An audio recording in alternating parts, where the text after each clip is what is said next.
Income tax department section ఉంటుంది. ఆ section ప్రకారం మనం 194 క్యూని ఫాలో అవుతూ మనం టీడీఎస్ అనేది టీడీఎస్ అనేది వేటి పైన ఉంటుందంటే సాలరీస్ పైన ఉంటుంది అండ్ నాన్ సాలరీస్ పైన ఉంటుంది అనమాట. సాలరీస్ పైన అండ్ నాన్ సాలరీస్ పైన.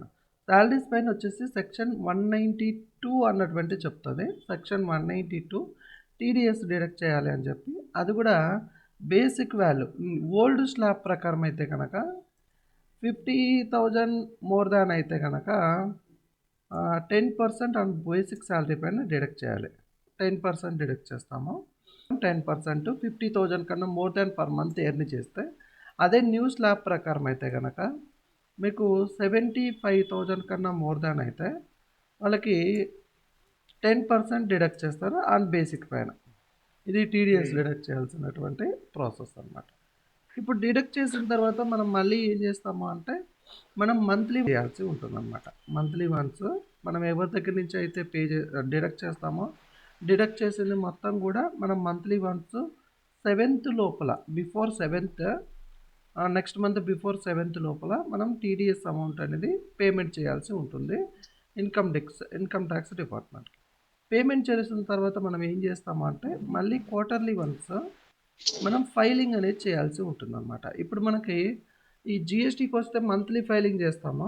ఇక్కడికి వస్తే కనుక టీడీఎస్కి వస్తే కనుక మనం క్వార్టర్లీ వన్స్ ఫైలింగ్ చేయాల్సి ఉంటుందన్నమాట. క్వార్టర్లీ వన్స్ ఫైలింగ్ చేయాల్సి ఉంటుందన్నమాట.